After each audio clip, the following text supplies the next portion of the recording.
Maging ustad ka man, maging ulama ka man, maging doctorate ka man, o saan ka mang lupalop ng mundo nakatapos, huwag na huwag kang maging mapagmataas, maging komportable ka lang sa kung ano ang binigay sa iyo ni Allah subhanahu wa ta'ala na kaalaman, mga kapatid sa Islam.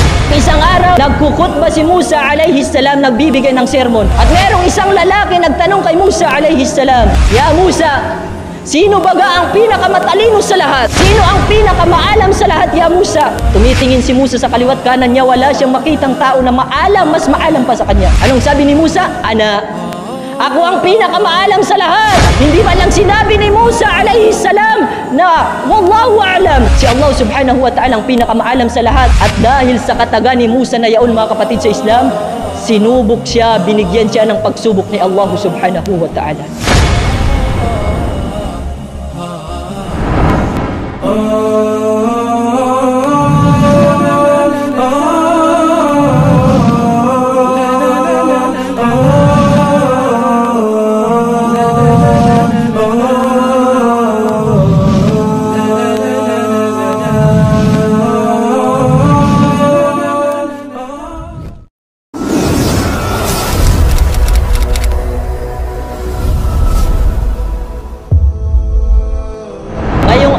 Yaumul Jum'ah, mga kapatid sa Islam, ang ating magiging talakayan ngayon Yaumul Jum'ah ay kung gaano ba kahalaga ang pananaliksik ng kaalaman. Kung gaano ba kahalaga ang pananaliksik pag-aaral sa Islam. Ito ang ating tatalakayin ngayon, mga kapatid sa Islam. Ang Rasulullah sallallahu alaihi wasallam ay nagwika sa kanyang isang hadith, "Talabul ilmi fariidatun ala kulli muslimin." Lahat ika ng Rasulullah sallallahu alaihi wasallam, lahat ng mga Muslim ay ipinag-utos sa kanila na sila ay mag-aral patungkol sa Islam. Sila ay manaliksik, lalong-lalo na sa kaalaman patungkol sa ating relihiyong Islam, mga kapatid sa Islam. Ipinag-utos ito ng agama Islam. Ipinag-utos sa atin, walang bata, walang matanda, walang babae, walang lalaki. Basta't meron ka pang buhay, ipinag-utos sa iyo, o ikaw na Muslim, na ikaw ay manaliksik ng kaalaman, lalong-lalo na patungkol sa ating relihiyong Islam. Ang Allah subhanahu wa ta'ala nagwika sa banal na Quran sa Suratul Baqarah. Sinabi ng Allah subhanahu wa ta'ala, "Wa'allama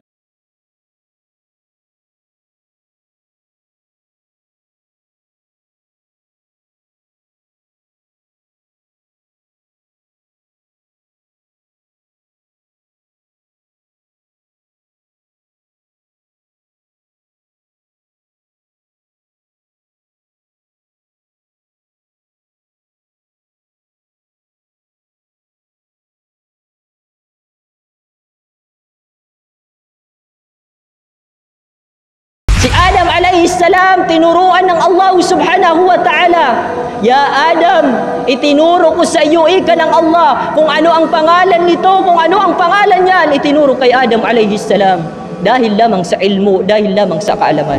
Nang matapos ituro kay Adam alayhi salam ang lahat ng mga pangalan ng naririto dito sa mundo, kung ano ang pangalan niyan, kung ano ang pangalan nito, lahat itinuro kay Adam alayhi salam.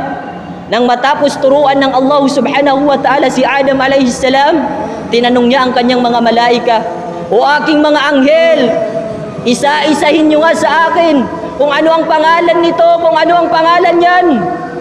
Ano ang sinabi ng mga malaika kay Allah subhanahu wa ta'ala? "Subhanaka la ilma lana illa ma 'allamtana innaka antal alimul hakim."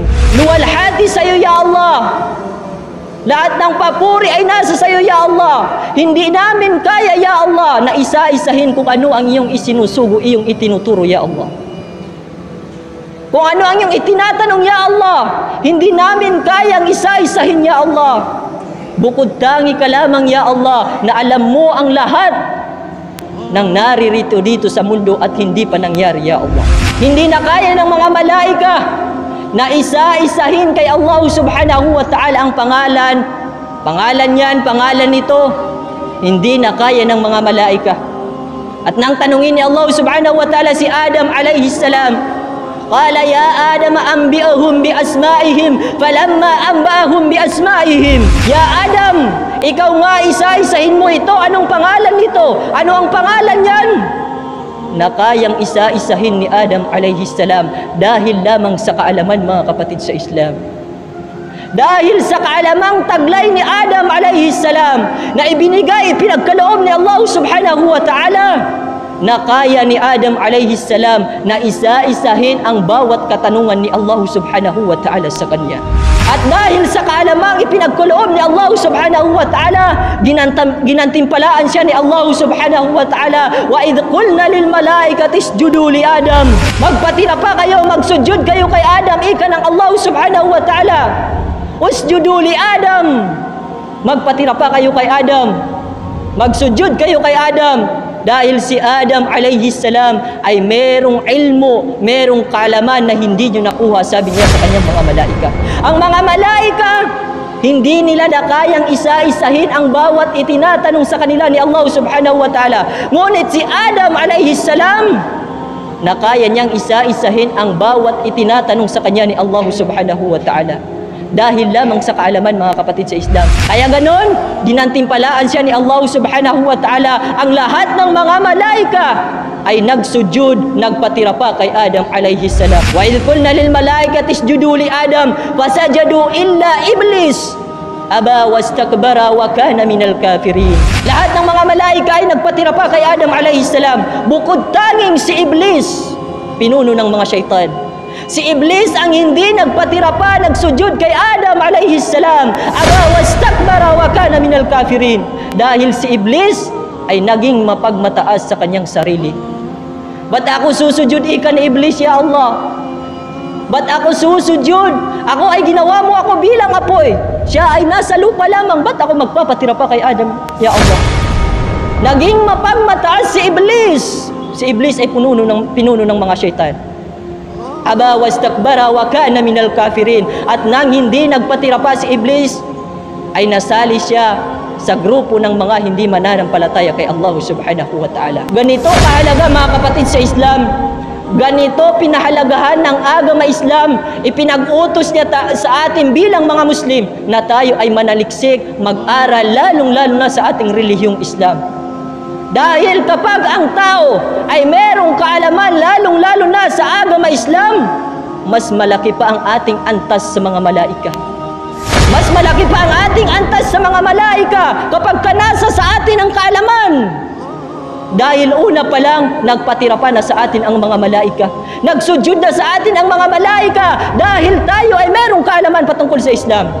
Ngunit ang malaking problema, mga kapatid sa Islam, kapag wala sa atin ang kaalaman, mas mabuti pa sa atin ang mga hayop na tinuturuan ng kanilang amo paano mga lakal, paano kumuha ng ganito, ay mas mabuti pa sa atin ang mga hayop na tinuturuan ng kanilang mga amo kaysa sa ating mga tao na walang kaalam-alam sa Islam.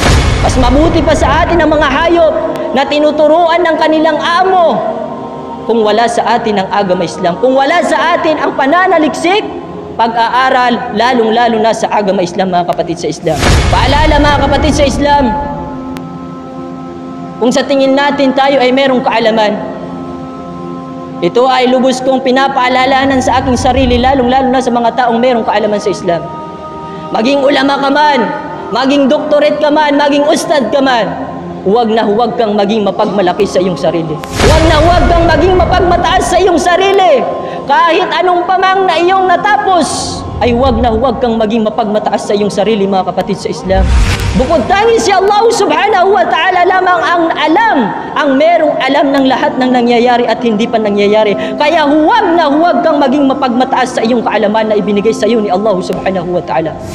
Maging ustad ka man, maging ulama ka man, maging doktorate ka man, o saan ka mang lupalop ng mundo nakatapos, huwag na huwag kang maging mapagmataas, maging komportable ka lang sa kung ano ang binigay sa iyo ni Allah subhanahu wa ta'ala na kaalaman, mga kapatid sa Islam. Ito ay nangyari sa panahon ni Musa alayhi salam.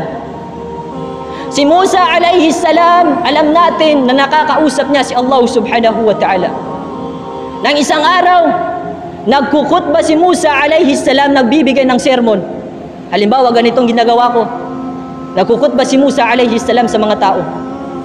At merong isang lalaki nagtanong kay Musa alayhi salam, "Ya Musa, sino baga ang pinakamatalino sa lahat? Sino ang pinakamaalam sa lahat, ya Musa?" Tumitingin si Musa sa kaliwat kanan niya, wala siyang makitang tao na maalam, mas maalam pa sa kanya. Anong sabi ni Musa? Ako ang pinakamaalam sa lahat. Hindi man lang sinabi ni Musa alayhi salam na wallahu a'lam. Si Allah subhanahu wa ta'ala ang pinakamaalam sa lahat. Hindi man lang niya yung sinabi. Ngunit ang sinabi ni Musa alayhi salam, ako ang pinakamaalam sa lahat. Ako ang pinakamatalino sa lahat, sabi ni Musa alayhi salam. At dahil sa kataga ni Musa na yaon, mga kapatid sa Islam, sinubok siya, binigyan siya ng pagsubok ni Allah subhanahu wa ta'ala.